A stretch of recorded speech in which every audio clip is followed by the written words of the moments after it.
Hello बच्चों, चलिए प्रश्न को पढ़ते हैं और समझते हैं। योगफल की सीमा के रूप में निम्नलिखित समाकलों के मान ज्ञात कीजिए। और हमें समाकलन दिया है साइन एक्स का, हमें समाकलन करना है जो सीमा दी हुई है ए से बी, अर्थात हमें निश्चित समाकलन दिया हुआ है जिसकी सीमा ए से बी है और फलन उसमें दिया हुआ है साइन एक्स। प्रश्न को हल करने से पहले हम प्रश्न के लिए मुख्य अवधारणा लिख लेते हैं। तो इस प्रश्न के लिए मुख्य अवधारणा जिसकी सहायता से हम इस प्रश्न को हल करेंगे। मुख्य अवधारणा में हम सबसे पहले योगफल की सीमा के रूप में जो समाकलन किस प्रकार ज्ञात किया जाता है उसका सूत्र मैं यहाँ पर लिख देता हूँ आपको। तो यह सूत्र बनता है ए से B F X D X बराबर होता है लिमिट एच का मान जीरो की ओर अग्रसर एच, उसके बाद होगा एफ ए प्लस एच। और इसी प्रकार अगर इसके सारे पदों को लिखा जाए तो ये होगा F A plus N minus एक और एच। ये मैंने यहाँ लिख दिया है। याद रहे कि जहाँ जहाँ एन एच का जो मान होगा वो बी माइनस ए की सहायता से ज्ञात किया जाएगा। यह मैंने सूत्र लिख दिया है। अब जिसका हमें समाकलन करना है उसे मैं आई के बराबर मान लेता हूं। तो माना हमारा जो प्रश्न है वो आई के बराबर है, तो आई बराबर हुआ सीमा ए से बी है, उसके बाद साइन एक्स डी एक्स है। तो यदि आप यहाँ पर ध्यान से देखो और तुलना करो तो ए बराबर तो आपको ए ही मिलेगा, बी का मान आपको बी मिलेगा, और जो एफ एक्स है इसका मान आ जाएगा यहाँ पर साइन एक्स, और एन एच ये भी किसके बराबर हो जाएगा, बी माइनस ए के बराबर हो जाएगा। ये सारी बातें हमने यहाँ पर लिख दी है। आइए अब हम इस सूत्र को एक बार और लिखते हैं और फिर इसमें अब हम मान रखेंगे। तो मैं इस सूत्र को यहाँ लिख देता हूँ। तो अब हम यहाँ से इस सूत्र को लिखते हैं ए से B F X D X बराबर, यहाँ पर होगा लिमिट एच का मान जीरो की ओर अग्रसर, उसके बाद एच यहाँ पर होता है F of A plus F of H, इस प्रकार से होगा। और इसका जो अंतिम पद होगा वो क्या होगा, F of A plus N minus एक और एच के बराबर होगा। ये सारी बातें मैंने लिख दी है। अब हम यहाँ पर मान रख देते हैं। तो मान रखेंगे तो ए से बी एफ एक्स की जगह पर क्या आ जाएगा, साइन एक्स डी एक्स। यहाँ पर होगा लिमिट एच का मान जीरो की ओर अग्रसर है, यहाँ पर एच लिखेंगे। सबसे पहले बनेगा एफ ए, अर्थात ये हो जाएगा साइन ए, फिर ए प्लस एच अर्थात ये बनेगा साइन ए प्लस एच। अगला पद बनेगा साइन ए प्लस दो एच। इसी प्रकार जो पद बनेंगे उसमें यहाँ से मैं इसका अंतिम पद लिख देता हूँ। ये बनेगा साइन, ये होगा ए प्लस एन माइनस एक, यहाँ रेखा बंधनी लगा देता हूँ मैं, और ये हो जाएगा एच। तो यह मैंने लिख दिया है। अब यहाँ पर जो सूत्र हम लगाने वाले हैं इस सूत्र को भी मैं यहीं पर लिखूंगा। मैंने उसको मुख्य उदाहरण में इसलिए नहीं लिखा है क्योंकि यहाँ लिखना है इसको ज़्यादा सुविधाजनक रहेगा।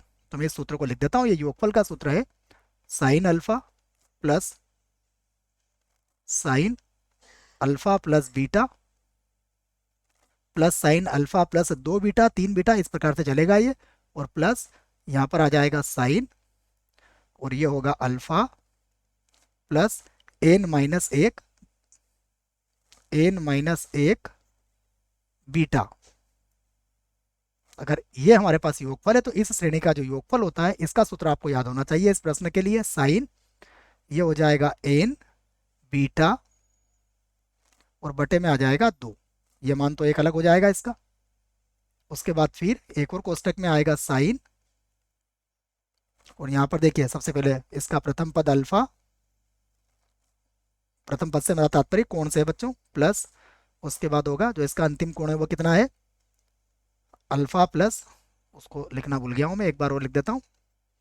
यहाँ पर क्या आएगा देखिए, ये होगा अल्फा और प्लस यहाँ हो जाएगा एन माइनस एक, और यहाँ पर आ जाएगा बीटा। ठीक है, और पूरे के बटे में कितना होगा, पूरे के बटे में होगा यहाँ पर दो। ये मैंने लिख दिया है। और अभी भी ये पुरानी हुआ है, अब इसके बटे में जो आएगा वो भी मैं लिख देता हूँ। इसके बटे में आएगा साइन बीटा और बटे में आएगा 2। तो यह सूत्र है जो आपको याद रखना है। इसको मैंने मुख्य उदाहरण में इसलिए नहीं लिखा है क्योंकि हम यहाँ पर लगाएंगे और यहाँ से इसको अच्छे से समझ में आ जाएगा। तो आइए अब हम इसको फिर से लिखते हैं बराबर। तो बराबर अब हमारे पास होगा लिमिट h का मान 0 की ओर अग्रसर है, ये हो गया h। और अब देखिए इसका जो योगफल होगा वो क्या हो जाएगा। सबसे पहले हम लिखेंगे साइन, उसके बाद n, और देखिए बीटा का मान किसके बराबर है यहाँ, h के बराबर, तो n h हो जाएगा और बटा कितना हो गया 2। तो इसको तो मैंने अलग लिख दिया। फिर दूसरे कोष्टक में देखिएगा ये होगा साइन, उसके बाद अल्फा का मान किसके बराबर है, a के बराबर है, प्लस फिर कितना हो जाएगा a, और उसके बाद फिर प्लस n माइनस 1, यहाँ रेखा बंधनी लगा रहा हूं मैं, और यहाँ हो जाएगा h, और पूरे के बटे में कितना आ जाएगा 2, और पूरे के बटे में भी है। अभी देखो आप सूत्र याद रखना है आपको, सवाल थोड़ा सा बड़ा है यूं बोल सकते हो आप। फिर हो जाएगा साइन, देखिए बीटा का मान कितना है यहाँ h, और बटे में कितना हो गया यहाँ पर 2 हो गया। अब हम यहाँ पर एन एच का मान रख देंगे और एक मानक सीमा का भी प्रयोग यहाँ पर करेंगे। तो मैं लिखता हूँ इसको बराबर, देखिए ये होगा लिमिट, यहाँ पर होगा h का मान 0 की ओर अग्रसर। यहाँ पर ये जो h है मैं इसको बटे में लेके आऊँगा। उसके पहले मैं दूसरे मान रख लेता हूँ। देखो साइन एन एच का मान किसके बराबर है, यहाँ से लिखता हूँ मैं, ये हो जाएगा साइन एन एच का मान है b माइनस ए के बराबर, तो ये b माइनस ए बटा 2 बन जाएगा।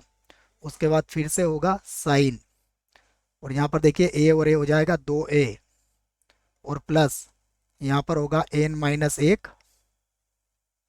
ये n माइनस a के बच्चों है ना, इसको एक बार और लिख देता हूँ मैं, रेखा बंधनी भी लगा सकते हो आप, मैं इसको कोष्टक लगा के ही बंद कर देता हूँ।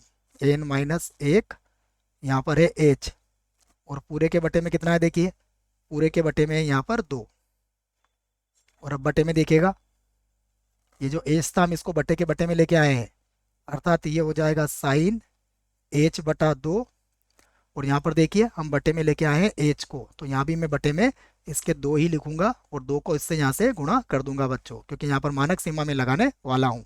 तो ये h बटा 2 को मैंने इस प्रकार लिखा है। यदि आपको इस प्रकार से समझ में नहीं आता है तो मैं इसको एक और तरीके से लिख देता हूँ, जिससे कि आपको और अच्छे तरीके से ये बात समझ में आ जाए। देखिए मैं इसको थोड़ा सा छोटा करके लिख देता हूँ बच्चों, जिससे कि अच्छे से ये बात हो जाए। देखिए यहाँ पर लिखा मैंने साइन, ये है h बटा 2, और अब समझिएगा देखो ये जो ऊपर h लिखा हुआ है, क्या मैं इसमें 2 का गुणा और 2 का भाग दे सकता हूँ।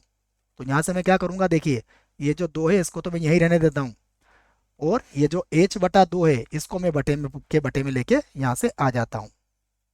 अब हम यहाँ पर मानक सीमा लगा रहे हैं, और मैं मानक सीमा को भी अभी लिख दूंगा। मैं लिख ही देता हूँ इस मानक सीमा को भी। यहाँ पर कौन सी मानक सीमा हम यहाँ पर लगा रहे हैं बच्चों, देखिए थोड़ी सी जगह बची है, यहाँ पर हम लिख लेते हैं। एक मानक सीमा लगेगी यहाँ पर, लिमिट x का मान अगर 0 की ओर अग्रसर है तो साइन x बटा x का मान 1 की ओर अग्रसर होता है। यहाँ पर h का मान 0 की ओर अग्रसर हो या h बटा 2 का मान 0 की ओर अग्रसर हो, बात एक ही है। इसलिए यहाँ पर हम मानक सीमा का प्रयोग कर सकते हैं और यहाँ पर h का मान 0 भी रख देंगे। तो अब मैं लिखता हूँ इसको, देखिए यहाँ मिलेगा हमें 2 साइन b माइनस ए बटा 2, तो यहाँ पर हो जाएगा बराबर, ये होगा 2 साइन b माइनस ए बटा 2। उसके बाद फिर से है साइन, और यहाँ देखिएगा यहाँ पर है 2a, और h का मान पहले आप nh को अंदर भेजोगे, ठीक है ना। तो देखो यहाँ पर क्या हो जाएगा 2a, मैं पहले 2a लिख देता हूँ यहाँ पर, तो ये मिलेगा हमें 2a।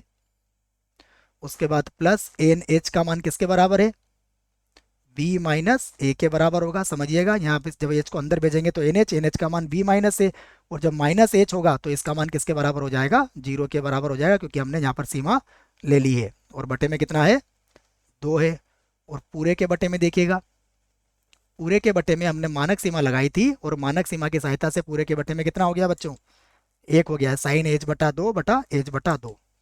अब हम यहाँ से अगर ध्यान से देखें तो देखो अब क्या मिलेगा हमें, मैं फिर से लिखता हूँ इसको, तो यहाँ तो मिला हमें 2, और यहाँ पर है साइन, इसको लिख दिया मैंने b माइनस ए बटा 2, और यहाँ से अगर आप इसको हल करें तो ये फिर से लिखूंगा साइन, देखिए सबसे पहले 2a में से अगर a घटेगा तो क्या मिलेगा हमें, यहाँ मिलेगा a प्लस बी, और बटे में कितना आ जाएगा 2 आ जाएगा। अब मैं यहाँ पर एक सूत्र लिख देता हूँ, सूत्र आपको याद होना चाहिए। सूत्र कौन सा है, देखिए यहाँ से लिखता हूँ मैं एक सूत्र को। हम जानते हैं साइन, साइन की जगह बच्चों में इसको कॉस सूत्र लिखना चाहूंगा यहाँ पर। तो देखो सूत्र त्रिकोणमिति का सूत्र है। सूत्र क्या है कि हम जानते हैं कॉस सी माइनस, बच्चों ये थोड़ा सा एक कॉस सी माइनस कॉस डी लिखने वाला हूं मैं। कॉस सी माइनस कॉस डी बराबर होता है माइनस का 2 साइन सी प्लस डी बटा 2, और यहाँ होता है फिर से साइन सी माइनस डी बटा 2 के बराबर। इस सूत्र को ध्यान से देखिएगा आप। तो ये कॉस सी माइनस कॉस डी का सूत्र अगर हम यहाँ पर लगाएं तो देखिए सी की भूमिका में कौन है बी, और डी की भूमिका में कौन है ए। या फिर इस सूत्र को बच्चों हम ऐसा भी लिखते हैं कि यदि आप इस माइनस को यहाँ से हटाना चाहते हो, यदि आप इस माइनस को यहाँ से हटाना चाहते हो तो इस सूत्र को आप ऐसा भी लिख सकते हो, कैसा, डी माइनस सी, क्योंकि sine minus theta minus sine theta के ही बराबर होता है। तो अब देखिए इसके आधार पर अब ये क्या बन जाएगा, इस सूत्र को अगर हम यहाँ पर लगाते हैं तो हमारा उत्तर आ जाएगा, ये हो जाएगा कॉस, और देखिए सी का मान क्या होगा, सी का मान होगा ए, और माइनस डी का मान कितना होगा बी, तो कॉस ए माइनस यहाँ पर लिख देंगे हम कॉस बी, और यही हमारे प्रश्न का उत्तर होगा। आशा करता हूँ आपको इस प्रश्न का उत्तर समझ में आया होगा। धन्यवाद।